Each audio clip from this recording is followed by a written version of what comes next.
Hello, friends, and welcome back to Malicious Compliance Stories. Let's start our video with a story about how one company's obsession with saving a few cents ended up costing them way more. But before we begin, best way to support our channel is to leave comments, like, and subscribe with the turned-on bell so you don't miss the new video every single day. Here we go. Boss wants to save 80 cents? Sure, I'll take an extra $24 instead. I work for a company that part of my weekly tasks is to go shop for a specific snack each week for upwards of 50 people, and the snack rotates on a 20-week cycle. Some weeks are difficult to get, can only get the specific snack at a store like Trader Joe's, versus most weeks I can drive to the Safeway that's within half a mile of my work. I've had a lot more on my plate in the last year, and so I switched over to pickup orders since it's free for orders over $30, and like I said, I'm shopping for 50 people worth of snacks. For context, I live in Colorado, which earlier this year passed a law that requires grocery stores to charge a 10-cent fee for plastic or paper bags. These fees are automatically added to my pickup orders, and my company gets charged about 20 cents, $1 each week on just bags. My boss, regional head, sends me an email today that the people in charge of looking over the credit card charges want me to stop using plastic bags because of the fees and buy reusable bags so we can stop being charged. She's annoyed too and has my back and is going to talk with her boss, the national head of our department, over it. Here's where my malicious compliance is going to come in. I called the local Safeway. Their policy won't let me use the reusable bags on pickup orders, so I can't go there anymore. But the local King Soopers, Kroger, will let me use them, but they're over 3 times the distance, which is why I haven't gone there often in the past. So on the company card, I bought their most expensive non-insulated reusable bag, which was $15 each, and got 3 of them so that I have enough to do each week without using any plastic bags. I also get paid for my mileage. I drive for work-related trips, 30 cents per quarter mile, and always round it up to the nearest quarter mile for each trip. The Kroger's exactly 3.05 miles away, meaning it gets rounded up to 3.25 there and 3.25 back. So 6.5 miles for the round trip. I get paid $7.80 when I drive there versus the Safeway is 0.65 miles away, so I get paid for a 1.5 mile round trip there, $1.80. I'm also on the clock for these trips, so I'm getting paid my normal wages on top of the mileage.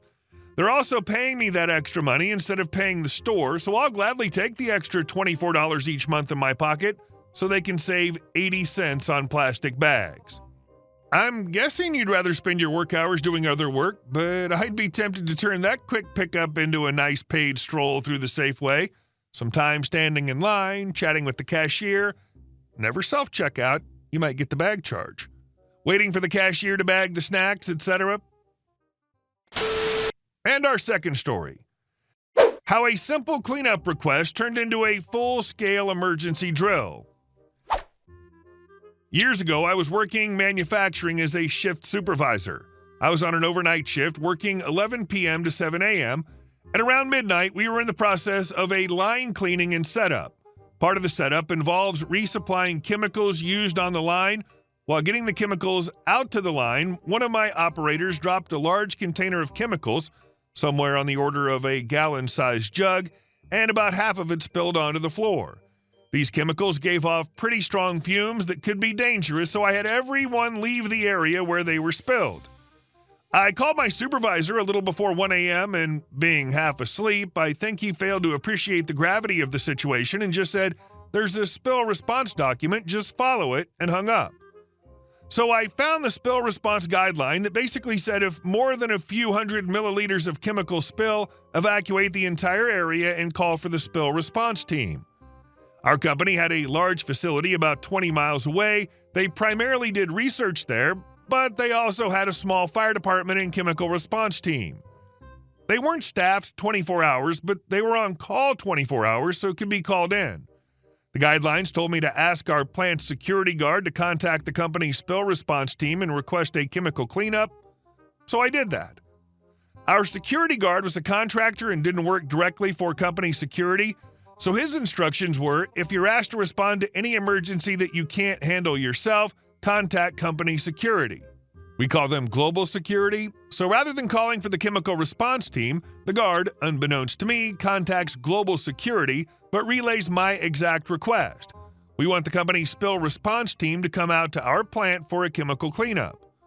Global security decides they know our policies better than we do, so they decide to call the local fire department to respond.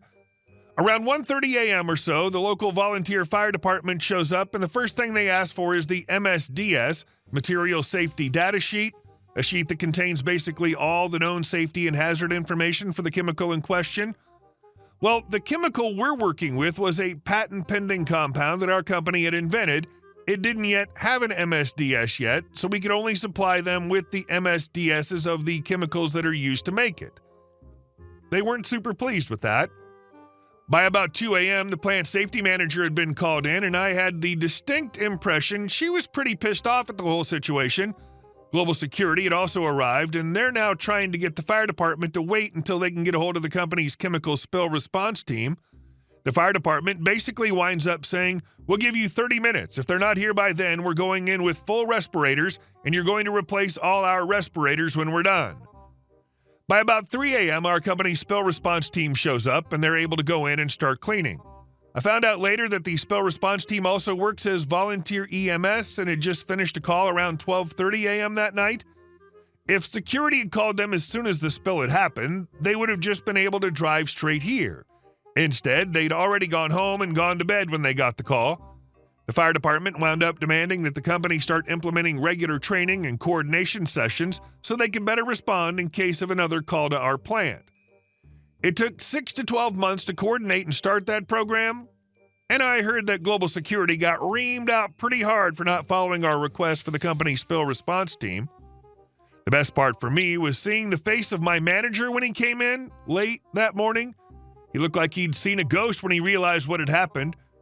He never talked about the incident with me. I wound up staying close to 10 a.m. to review what had happened with everyone. Our plant manager was very supportive and gracious, said I'd done the right thing and appreciated me staying to review the incident with everyone. Sounds like you handled this situation as well as anyone could have under the circumstances. From ensuring your team's safety to following the spill response guidelines to the letter, you clearly did the right thing. Honestly, the fact that the system failed so spectacularly isn't on you. It highlights just how overdue your workplace was for a serious update to its emergency response protocols. And our last story. Arrogant lawyer learns the hard way not to mess with property lines. A year ago, I inherited my grandparents' charming old house, a property that had been in my family for decades.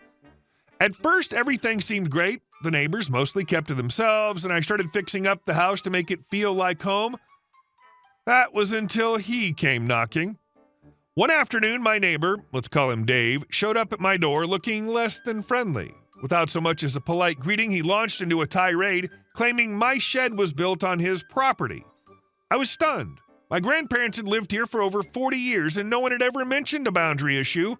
But Dave was adamant, saying he was planning to sell his house and that my shed was complicating things. Trying to stay calm, I assured him I'd look into it. After digging through old documents, hiring a surveyor, and even double-checking the property lines myself, I confirmed that my shed was, in fact, well within my property boundaries. I thought that'd be the end of it. I was wrong. While I was away on a military training assignment, I came back to a nightmare. My shed, my grandfather's beloved hand-built shed, was gone, completely dismantled. All that was left were a few scraps of wood and an empty patch of dirt. I was livid. It didn't take long to figure out who was responsible. Fuming, I marched over to Dave's house and banged on his door. His wife, Karen, yes, her name is actually Karen, answered with a smug look plastered on her face. Before I could say a word, she raised a hand to cut me off. "You're trespassing," she snapped. "We handled the shed issue. If you know it's good for you, you'll drop it." Excuse me? You tore down my shed without permission? That's destruction of property, I shot back. Karen's smirk widened. "I'm a lawyer. I know the law. That shed was on our property, and we had every right to remove it. If you don't back off, we'll sue you for harassment." I couldn't believe the arrogance. Not only were they in the wrong, but they thought throwing around Karen's legal title would scare me off. Big mistake. Instead of backing down, I got to work. I hired my own lawyer and began building a rock-solid case. Luckily, my grandparents had kept meticulous records, including the original property survey. I also had photos showing the shed clearly within my property lines, satellite images from public records, and the testimony of neighbors who'd seen Dave and a hired crew tearing the shed down while I was away. To top it off, one neighbor even had security footage showing workers hauling away the pieces of the shed in a trailer. The evidence couldn't have been more damning. When the day in court arrived, Karen and Dave strutted in like they owned the place. Karen even came armed with a mountain of irrelevant paperwork, clearly hoping to intimidate me and my lawyer. But as the hearing progressed, it quickly became evident that their arrogance was their downfall. The judge listened to both sides and examined the evidence. My lawyer calmly presented the survey results, photos, and testimonies. Karen tried to argue that the shed looked like it was on their property and claimed it had always been a nuisance, but the facts were against them. The judge didn't buy it. He ruled in my favor, stating unequivocally that the shed was on my property and that their actions constituted trespassing and destruction of private property. They were ordered to pay for the full replacement value of the shed, as well as additional damages for emotional distress and legal fees. As a final twist of fate, it turned out that Karen's little stunt didn't just cost them money, it cost her professional credibility. Word spread quickly in our small town, and her reputation as a lawyer took a hit. Who wants to hire someone that can't even respect property laws? Meanwhile, I had the last laugh. I had initially planned to remove the shed anyway to make room for a new garage. Thanks to Karen and Dave, I didn't have to lift a finger. They tore it down for me, and their hefty payout covered the cost of the garage construction. Dave and Karen really thought they could get through this by tearing down your shed and waving her lawyer title around. But oh, how quickly their arrogance turned into a disaster. For them, not for you. The sheer audacity of tearing down a makeshift shed without evidence or permission is shocking. And Karen's smug, I know the law attitude. It's funny how much they underestimated you. It's a good thing it ended this way. Imagine how many Karens in the world have gone unpunished for similar actions. Hey guys, thank you all for watching the video. I'll see you in the next one.